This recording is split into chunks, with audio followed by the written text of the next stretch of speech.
Right, we're going to talk through the commercialisation of sport. So sport is not just about participation, it's also part of the commercial world, management and marketed to make money. Sponsorship and media are now significant influences in sport. So it's mostly the key part is that now all sponsorship, all media play a major role in sport. That's what we need to remember. So you think of football kickoff times, suddenly kickoff times could be at 12 o'clock, could be at 2 o'clock, could be at 4 o'clock, could be on a Monday night, could be on a Friday night, in order to get people to watch them. And that's dictated to by the media, not because the Premier League want to put them on. It's by the media say, we're going to put them on here in order for them to watch as many games as possible. Now, with all elite sport, from the earliest 1900s, you're getting 40,000 people to come and watch. So, and we get building stadiums of like sort of 60,000, 70,000, you think about Man United, to actually come and watch sport every week. Now, if you can put advertisements up at those sporting events, that's 70,000 people looking at the advertisement. So if you think of who sponsors Man United football kit, who sponsors Liverpool's football kit, suddenly you can actually link that to a brand. So suddenly that sponsor is getting a lot of publicity by putting a name on a shirt, or for even the people who make the kit, you're getting a lot of sponsorship in order if you link sort of a football team, that all that football team is sponsored by Adidas, I'll buy Adidas stuff. So commercialisation of sport is about making a profit from sport, and it involves three main groups. So the first one of the group is sport. So sport benefits from commercialisation. Increased revenue helps individual sports people and sports organisation to increase participation, improve performance and attract support. So the key there is it helps individual sports people, sports organisation, and it increases participation.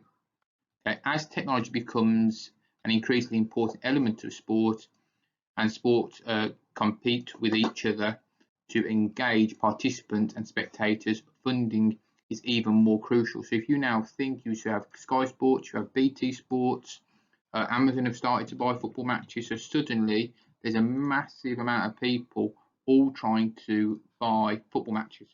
Now, if you ask what sports aren't on telly, we think, well, when's the last time you saw a basketball game on telly or a British basketball game on telly? Not very much, because not many people watch it. So not many people or not many companies try and buy them. And the next one is the media. The media benefits from commercialisation of sport.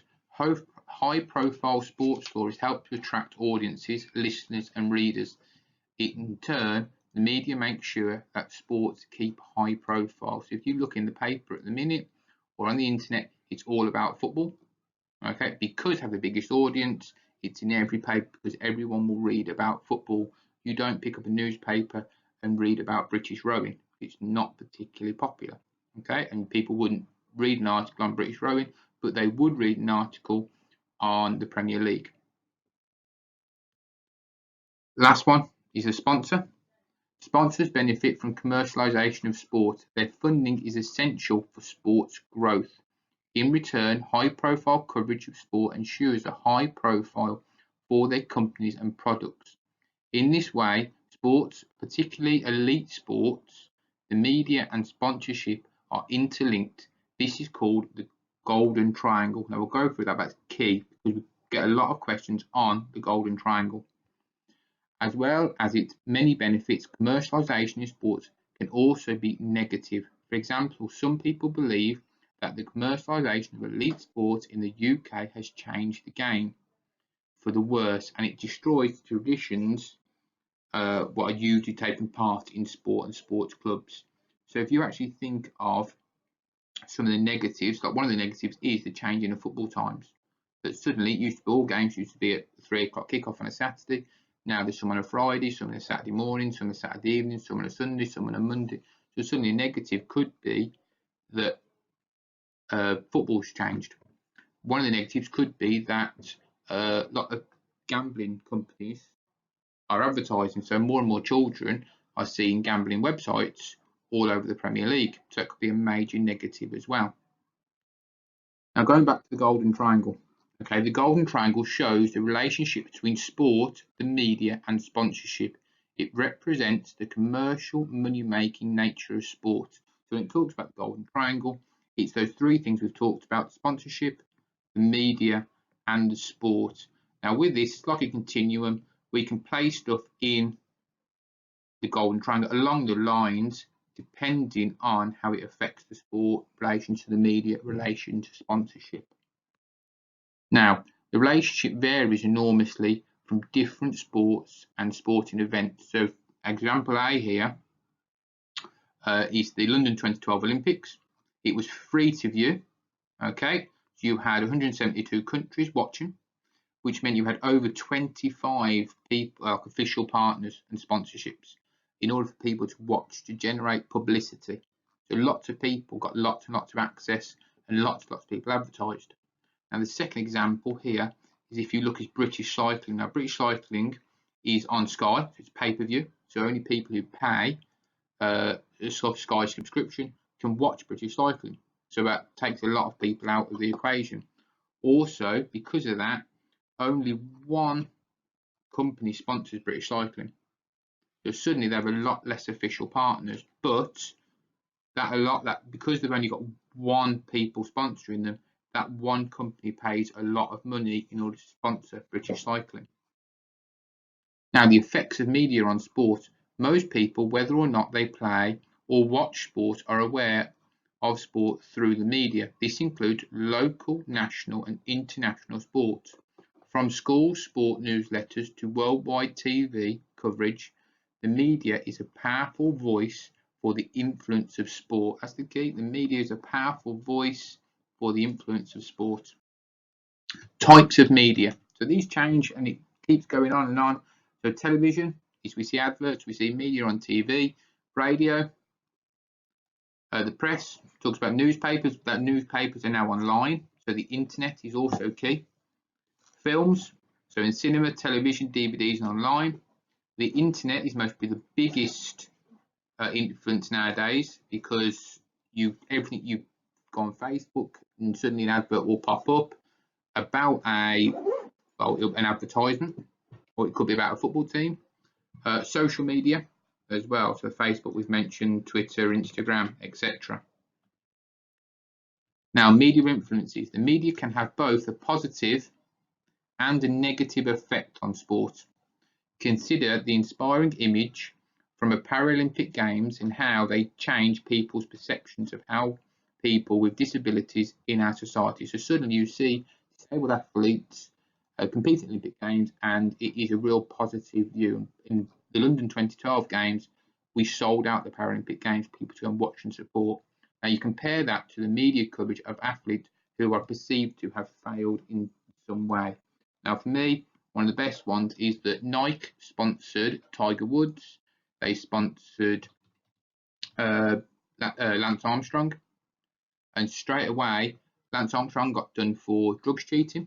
So still in the media coverage then of a high-profile athlete got done for drugs cheating was a real negative on this effect. Tiger Woods at the time was also done for adultery. That was really a negative effect on his sport at the time as well. So suddenly when a sports person behaves bad, it has a real negative effect. When they behave brilliantly, such as like the Paralympic Games, it suddenly becomes a real positive effect on sport. Now, positive influences in the media raise awareness for sport, promote health and active lifestyle, showcase sports positive values, present positive and inspiring role models, motivate people to take part, set high standards of performance, provide examples of skills and tactics, publicise a variety of sports and activities, make certain sports more fashionable, introduces new supporters to sport, educate spectators through analysis, celebrate effort and success, give sport high status in society, give people a sense of belonging, generate revenue and attract investment for sport, generate revenue for charity. So negative influences on the media: intrude on performers' privacy, undermine people's confidence and careers, showcase negative values and behaviour, undermine officials and their decisions, dictate event schedules and availability, alter competition rules and traditions, edit coverage so it is incomplete or biased, obstruct spectators and participants, reduce spectator attendance at live events, reinforce inequalities by limited coverage of traditional sports or social groups and underrepresent women, black or minority athletes, incite distrust and produce prejudice between groups, discourage activities by encouraging armchair spectators. Sponsorship in sports. So sponsorship is the financial support for a sport, where this is an event, organisation or a performer by an outside body, be it a person or an organisation, for the mutual benefit of both parties. Sponsorship occurs at all levels of sport. School teams may have sponsored kit, while elite athletes may be paid large sums of money to wear certain sportswear or use branded equipment. Sponsorship can be financial or in-kind payments. Sponsorship means both parties receive benefit from the agreement. So if you think of Cristiano Ronaldo, whatever boots he wears, he gets them for free and he gets paid a lot of money to wear those boots. But the sponsor then sells a lot of boots because Cristiano Ronaldo wears them, and everyone wants the same boots as Ronaldo.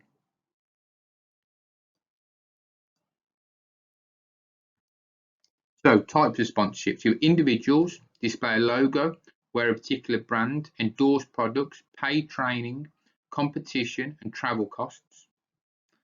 Teams and clubs wear kit, display banners, have a company name for a team or for the ground or for a stand, court in the ground. They pay competitions and travel costs. Sports rename competitions, cups and leagues, brand their development programs, improves facilities.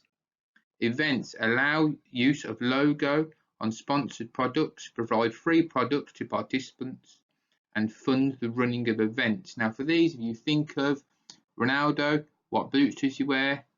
Straight away, a lot of people will be able to say. If you then go a team and club, if you say, well, who sponsors Man United? People will be able to say. When you've got sports, if you look at who sponsors the Premier League, what are the different cup competitions called? Straight away, they're sponsored by a brand. And if you think of the different events, if you look at the Olympic Games, for instance, their logo is used on certain items which you'd have to pay a lot for, or you'd have to think of who the main sponsors of events such as the Olympic Games, such as McDonald's. So benefits for sports. Individuals cover costs such as equipment, travel, accommodation, competition fees, time to train. Clubs and teams subsides kit, equipment, grounds or clubhouse maintenance. Sports pay for coaches and coaching development, beginner programs, talent development. Events cover venue hire, catering, hospitality, publicity, programs and official costs. Now, disadvantages for sport. Sponsorships can limit or easily withdraw. There is no security, so when the sponsor goes, your money is gone. A performer can become reliant on a particular sponsor, which could then pull out. Some sponsorship, for example, alcohol, can give a bad image to the sport. So if you think of a lot of football now, there's lots and lots of gambling websites. Generous sponsorship is only available for elite athletes. Performers, teams and events can be manipulated to exploit to suit the sponsor. So you think at the start of the football season, Huddersfield Town wore a football kit with Paddy Power down the side of it just for an advertisement campaign, which made Huddersfield look poor, and they got fined for it by the Premier League as well. Difficulty for minority sports for those with little media coverage, so they don't ever sponsor small sports because there's no coverage, which means they won't make any money. Benefits for sponsors. Okay, raise awareness for their company or brand, advertises products and services, promotes a positive and healthy image of the company by linking it with a popular activity, even if the product is not particularly healthy. Improves company's reputation in the UK because the company is supporting British sports. Provides rewards or incentives for staff and customers. Increase sales or revenue through increased media exposure. Reduce tax through tax relief. The disadvantages for the sponsors: uncertain investments. Sporting success is not guaranteed. So if you think of at the minute, if you're sponsoring Man United, they're not doing very well, suddenly your brand might go down. In the event, if the event is disrupted, media exposure or advertising potentials are lost.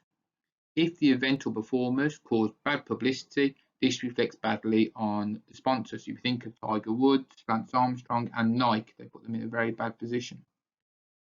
The negative effects of the sponsor: sponsorship of sport creates tensions when a sponsor's image or product appears to undermine the sporting message. For example, tobacco firms sponsoring sporting events until 2005, when they were banned for doing so across Europe. So cigarette companies would ban sports, and straight away there's a correlation between cigarettes and damage to the lungs. Okay, we now have alcohol companies who are starting to get banned, and will the next one be gambling companies start to get banned? Here's some questions, have a go, and then we'll mark them in class. So pause the video.